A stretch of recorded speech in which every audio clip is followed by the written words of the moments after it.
C3 was good and 4 was pretty good. Or was it? Hello everybody, I'm that guy with the googly eyes, and welcome to the 4th episode of Mega Marathon. And today, obviously, we're talking about the 4th game on the NES, Mega Man 4. And,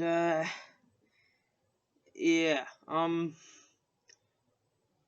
get more into my thoughts on it overall later. If you couldn't tell, I don't think this one's particularly great, but, for now, let's just get into the story.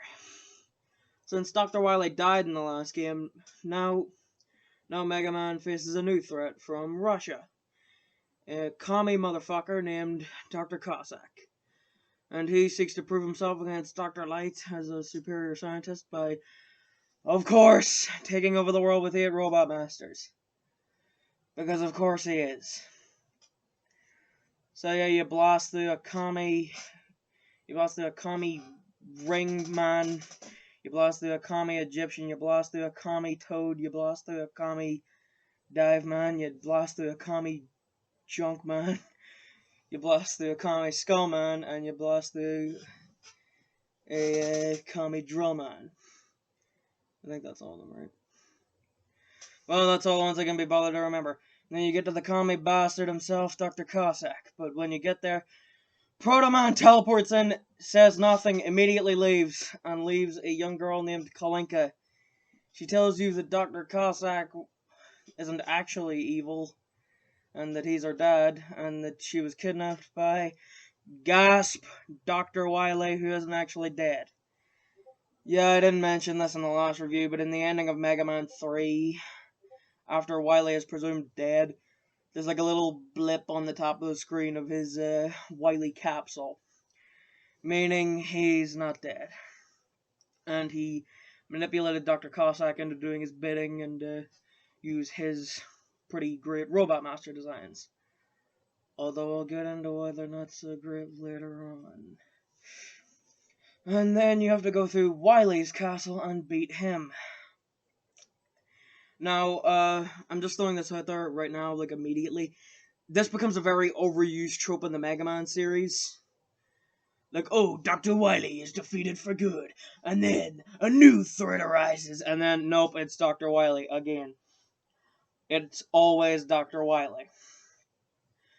And it's not so terrible in this game, because it's the first time they did it, so I guess it was sort of unexpected. Plus, Wily was presumed dead, and I'm sure there were a few players who didn't notice his ship at the top of the screen, so... yeah, but... here's my problem with it. Why frame Dr. Cossack? I mean, the ultimate goal is to conquer the world. So, I mean, like, when Dr. Cossack kills Mega Man, doesn't that mean that you're just gonna come out and be like, hey, look, it was me all along, now I'm taking control of the world. Dr. Cossack is still in charge of these robots. Realistically, once you out yourself and come out to try and fucking take over the world, Dr. Cossack could just get Pharaoh Man to kill you or some shit. But anyway, on to the gameplay. Yeah, it's sure is Mega Man. I mean, they added a new move called the Charge Shot, which, you know, is a nice addition. It gets better in later games, but here it's pretty good.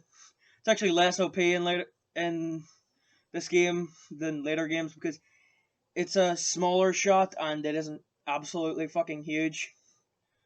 I'm not a huge fan of the lesser power, but I do like how the smaller shot looks. It makes it less easy to just fucking mow through everything immediately, so there's that. Yeah, and then there's the 8 new Robot Master weapons. And they're fine, although, just like the Robot Masters, I'll get into something I don't really like about them later. And, yeah. Presentation-wise, the graphics are as nice as ever. Personally, I think this is the nicest the levels and bosses have looked since, like, Mega Man 2. Huh. Mega Man 2. we'll find more connections to that later. But yeah, the levels all look really nice. Skullman's looks pretty cool. I really like Pharaohman's. Was it Drillman's, like, underground level looks pretty good. Stuff like that. They all look quite good and pleasant on the eye. And the in-game boss sprites look pretty great as well. But, yeah. Now, it sounds like what I've been saying is pretty positive so far, right? Well, I'm just gonna say this right now. This game is not exactly the most interesting Mega Man game. Now look, this isn't really a bad game, but it's not good either. It's just kind of there. Like, no, Mega Man 5 and sometimes Mega Man 6 get kind of this reputation as just being like just another Mega Man game, being really middle of the road, not particularly special games. And yeah, 4 gets a similar reputation by some people, but not nearly as much as those two do, and personally, I think that's bullshit, because 4 is easily the most middle-of-the-road classic Mega Man game ever. Seriously, there's just almost nothing interesting about this game. I mean, I guess the whole 2 castles thing was new for its time, but honestly, aside from that, there's just nothing here that's original. And one particular point of unoriginality in this game is the fact that it shamelessly rips off Mega Man 2. Ringman and Pharaohman are practically Quickman. Ringman more than Pharaohman. I mean, he jumps around like a fucking spastic at extreme speeds, and you get a weapon called the Ring Boomerang. That kind of reminds me of the Quick Boomerang.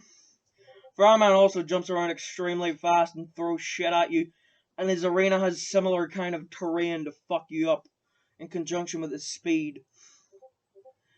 Toadman and Diveman are like Bubbleman, and Drillman is literally the most fucking shameless ripoff in the game.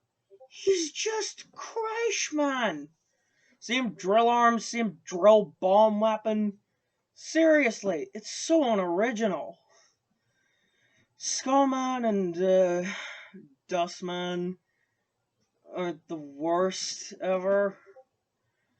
I mean, they're pretty original, but Skullman's weapon, the Skull Barrier, is pretty much the same weapon as the Leaf Shield. I mean, like, exactly the same. And, yeah. I mean, don't get me wrong, it's not that I don't like these Robot Masters or their special weapons, it's just, they're so unoriginal.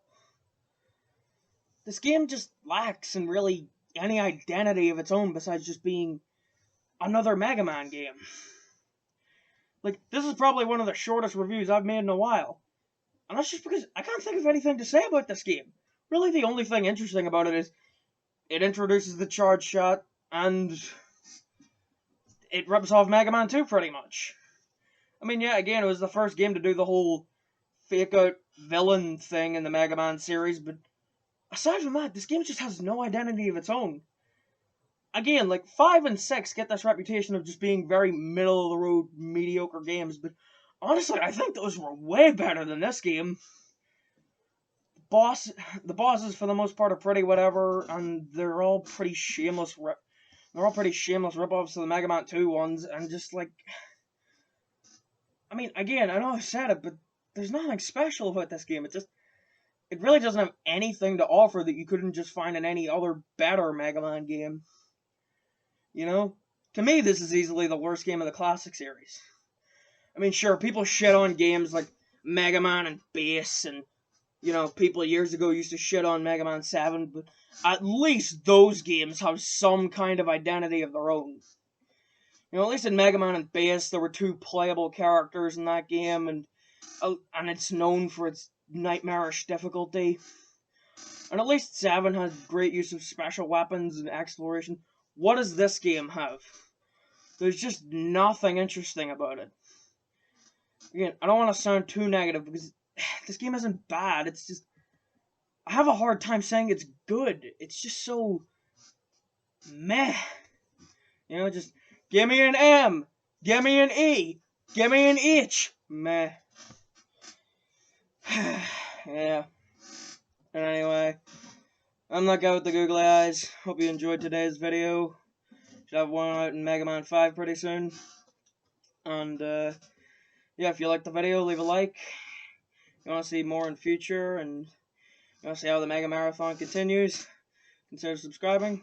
Anyway, see you guys in Mega Man 5.